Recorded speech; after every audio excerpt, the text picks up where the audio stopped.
Hi students, welcome to Basics of Visual Communication, Introduction to Visual Communication.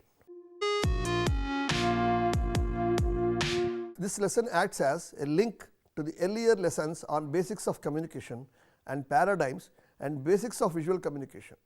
In this lesson, the learner is informed of how communication, its principles, theories and models help an artist or a visual communicator to perform his or her job without disturbing the social harmony. Further, in this lesson, the very basis of visual communication, that is how eye functions and how visuals process take place are explained. To inculcate how the basics of communication taught in the earlier lessons help artists to effectively communicate with his target groups. To impart the knowledge of how visual communication process happens with the active role of eyes. To inform the learner about how visual processes occur in relation to the structure of eyes. The earlier lessons placed a lot of emphasis on the manner the messages are mediated through channels from sender to receiver. The source for generating messages is generally treated as word or sentence or sentences in visual communication. A visual replaces the word sentence as a source of origination of messages. Except this minor difference, what all applies to a word sentence will apply to visual also. Once a visual acts as a source and generates messages, they get encoded and pass through the channels of transmitters and get decoded at the receiver end before it reaches destination. As is popularly known, an image or photo speaks 10,000 words than a word or a sentence. A visual is therefore a conglomerate of several messages which might convey the same meaning or meanings to the receiver or a different meaning. It is perhaps keeping this broader aspect in mind, Wilbur Schramm and Osgood model mainly dealt with semiotics and culture. Visuals relate to semiotics and phenomenology, both of which are unalienable parts of culture and tradition. Most of the linear models that evolved later to Shannon and Weaver have tended to explain the social and cultural experiences as messages. Visual as an art form is not only a culture, but also speaks several things in terms of its color, complexity and design. Whereas messages of words, sentences are essentially audio in nature, in the earlier models learned, but visuals are pictorial and therefore play a key role in explaining the state, status and role of culture in society. As it offers multiple meanings, the reception at the societal level divided by caste, religion and region may be drastically different from one another. Hence, it is pertinent for one communicating artist to keep in mind how communication processes and models do operate in society in order to prevent any communal disharmony or unrest in society. Basics of communication, visual processes. This is very important chapter as is the previous chapter insofar appreciating the process of visual communication.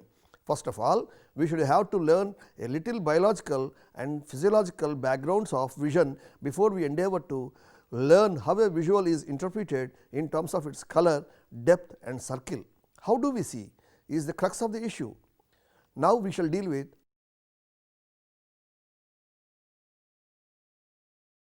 how do we see. Scientific research on light, optics and eye in the 19th century has given us a number of insights into the functioning of all the three. As the light falls on an object, it reflects a part of the light that fell on its surface, which upon reaching our cornea passes through it and reaches the retina, from where it is converted into an electrical impulse and moves forward to brain, where it is interpreted properly as the object we see. The whole process is not as simple as we have put it in a simple paragraph. It happens in three well defined processes: mechanical process, chemical process and electrical process.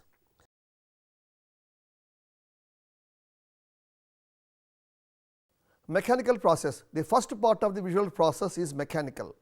Light passes through the cornea and the pupil to the lens. The cornea's shape focuses the incoming light slightly before it enters the lens. Some people have an irregularly shaped cornea which changes the refractive power in that area. This results in blurry vision known as an eye astigmatism, which can be corrected for. The iris determines the size of the pupil. In bright light, the iris shrinks the pupil, which lets in less light. In dim light, the iris expands the pupil, letting in more light. The light then passes through the lens, which bends it and focuses it onto the photoreceptors. The ciliary muscles and ligaments cause the lens to change shape, which allows the lens to focus light from both distant and nearby objects onto retina. This process is called accommodation.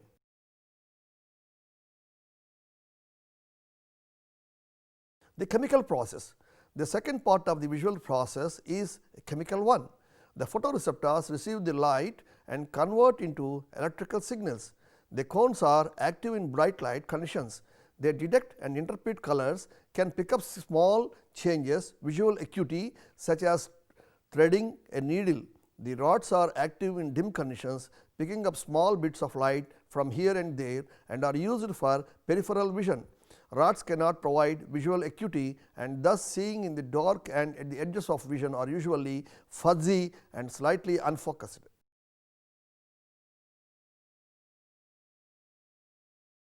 The electrical process. The third part of the visual process is electrical.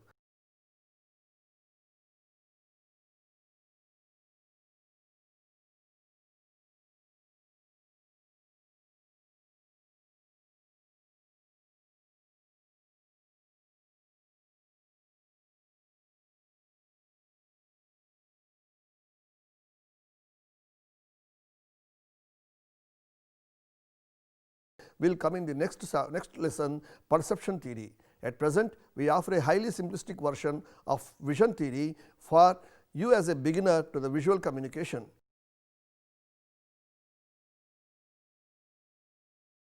It has gone through a lot of changes over centuries. As we begin to understand the way the brain works, more and more theories have cropped up.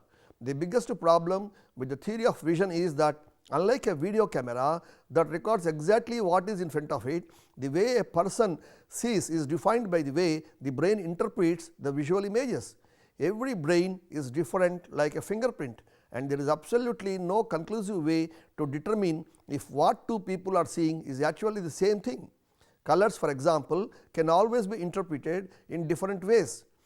When person A looks at the color purple, he understands that he is looking at purple as his brain understands it so. When person B looks at the same color, he will agree that yes, that color is purple, but in fact he could be seeing a purple the way person A sees orange.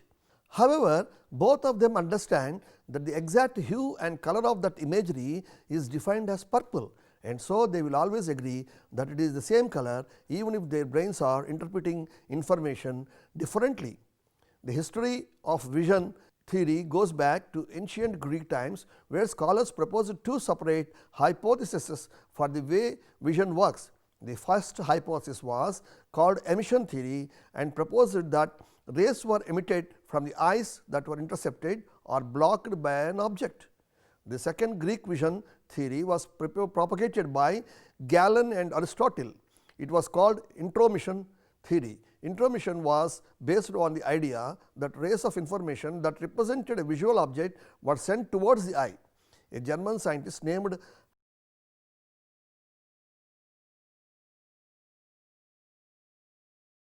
and concluding that it was actually poorly be able to process rays of light and was actually extremely ineffective. In fact, he determined that physical properties of the eye were so underdeveloped compared to the eyes of other species that vision would actually be impossible unless there was some type of unconscious assistance, and this is known as the unconscious inference vision theory. The Gestalt theory takes an entirely different approach and assumes that brain decodes visual images based on patterns or groups. In this theory, there are 6 groups that brain uses: continuity, symmetry, similarity, proximity, common movement and closure. Recently, the Gestalt theory has been largely disregarded simply because it describes the way the brain interprets images, but it does not actually explain why it does so. Many researchers now believe that vision works on 3 different levels: A, computational level, and B, an algorithmic level, and C, and at an implementation level. These basically cover recognizing an object, analyzing the object and then implementing that. analysis which elegantly leads to a complete picture of the object. Although scientists are still unsure how the vision system actually works, protecting our eyesight is not so complex.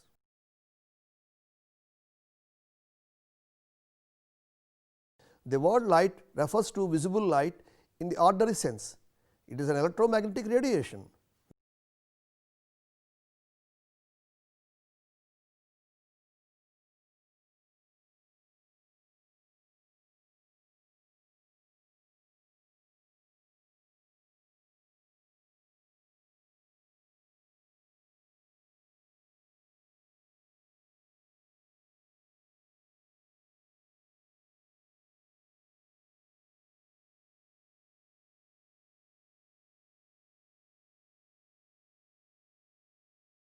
Inversely proportional to its frequency. The ultraviolet is a high frequency light, whereas infrared is a low frequency light. The high frequency light spectrum emits more radiation than low frequency. Generally, all other colors have emerged due to mixing of these 3 primary colors in various proportions. By combining all the 7 colors, one would see usually a white color. That is what Sir Isaac Newton proposed. A white light is made up of 7 colors. Light at certain wavelengths behave as a wave, and at certain other times it behaves like a particle. As a particle, it is described as a photon. Thus, light exhibits a dual behavior. Light has wonderful reflection and refraction properties that are of high interest for study both as a scientist and as an artist. When white light falls on the surface of red object, the object absorbs all other wavelengths of the spectrum and reflects only red color. As a result, one would see the object as red.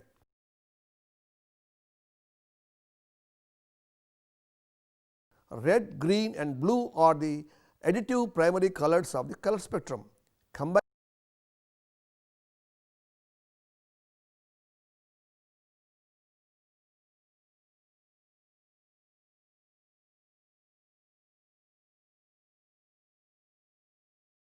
banana, the object absorbs some of the light and reflects the rest of it. Which wavelengths are reflected or absorbed depends on the properties of the object. For a ripe banana, wavelengths of about 570 to 580 nanometers bounce back. These are the wavelengths of yellow light. When you look at banana, the wavelengths of reflected light determine what colors you see. The light waves reflected off the banana's P hit the light sensitive retina at the back of your cornea. The eye's retina is made up of cones and rods. Let us see what the interior parts of eyes are for further understanding.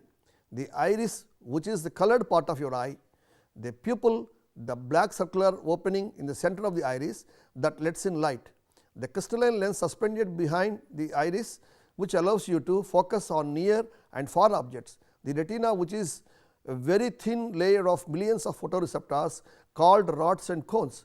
Cones are one type of photoreceptor. The tiny cells in the retina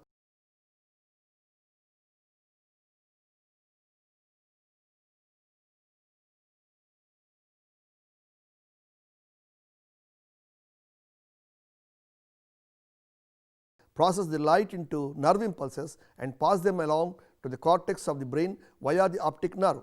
All these cones are not alike. About 64% of them respond more strongly to red light, while about a third responds to green light. Another 2% respond to blue light. In fact, one's peripheral vision is less sharp and colorful than his or her front on vision. It is because of the rods and cones. Rods are most highly concentrated around the edge of the retina.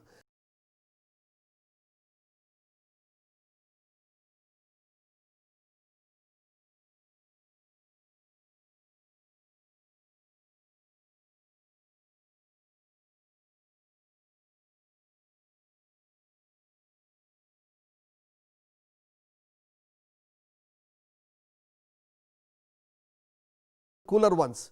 This is because of almost 2/3 of the cones process the longer wavelengths reds, oranges and yellows. When light from the banana hits the cones, it stimulates them to varying degrees.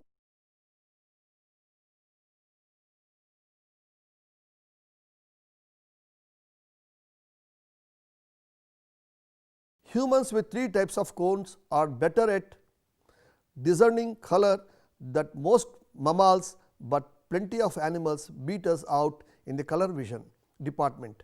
Many birds and fish have 4 types of cones, enabling them to see ultraviolet or light with wavelengths shorter than what the human eyes can perceive. Some insects can also see in ultraviolet, which may help them see patterns of flowers that are completely invisible to us. About 8% of men and 1% of women have some form of color impairment. Most people with color deficiencies are not aware that the colors they perceive as identical appear different to other people. Most still perceive color, but certain colors are transmitted to the brain differently. The most common impairment is red and green dichromatism, which causes red and green to appear indistinguishable. Other impairments affect other color pairs. People with total color blindness are very rare.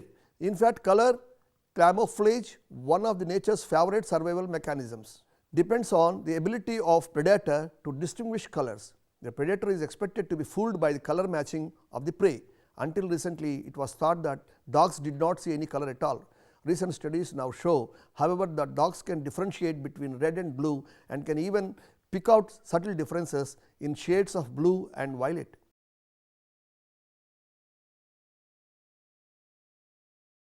Depth of vision or an image. We are 3D creatures living in a 3D world, but our eyes can show us only 2 dimensions. The depth that we all think we can see is merely a trick that our brains have learned, a byproduct of evolution putting our eyes on the front of our faces. The miracle of our depth perception comes from our brain's ability to put together 2-dimensional images in such a way as to extrapolate depth. This is called stereoscopic vision. Most predators have stereoscopic vision in order to gauge distance to their prey as they hunt. Most herbivores' eyes are on the sides of their heads so that they can see as much of their environment as possible. They do not see depth the way we do. It works like this: because your eyes are separated on your face, each retina produces a slightly different image. The difference in image is a direct result of the depth of the objects that we are looking at.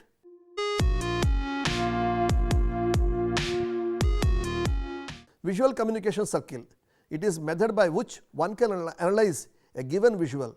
A single piece of visual communication tends to be made of different elements that work together in order for the message to be communicated. The image, text, logo, material and media together construct a message. Instead of depicting everything in the image, the artist will leave something in the image which is vital for the viewer to comprehend on his or her own. The left out element constitutes open circle. View the photograph pasted at the end of this lesson.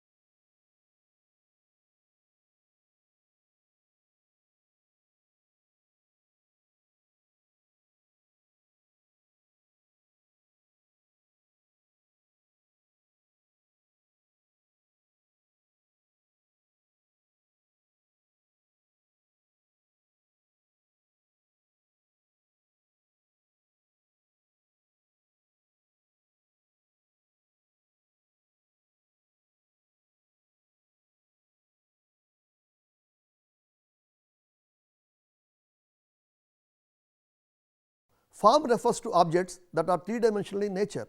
A form has height, width and depth. We readily recognize the forms around us, from a pencil to the form of a human body. There are many forms of visuals in a visual communication. To choose a proper form of visual in visual communication, you need to think about the background of your audience, your communication purpose, the nature of your statistics and so on. Form keywords: 3-dimensional, organic, geometric, dominant, subtle, solid, fluid, graceful, irregular, textured, natural, manufactured and sculpted. Form can be used to define space, create contrast and visually add volume to composition. Form is depicted visually using other elements such as line, shape and tone. Form can be enhanced using tone. The addition of shadows and highlights can help us to read the true form of an object. Forms can vary from geometric and constructed to the organic forms of the nature world. Form can be communicated via 3D isometric drawing out a loose and flowing charcoal life drawing.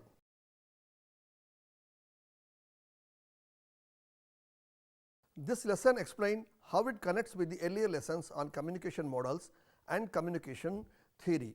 It also helps you understand how visual processes that subsume different facets of visual communication such as light, colors, forms, depth and circle etc. The wonderful part of this lesson which forms the basis of visual communication is that it explains the light in its specific wavelengths that we usually are able to see. The lesson also moves further explaining what is vision and how from the early days of civilization theories have been developed to explain the vision. The question still remains staring into our face is why vision theory is not yet fully discerned. Though we are able to improve vision and colors, the theory of perception, cognition and vision are still eluding human intelligence.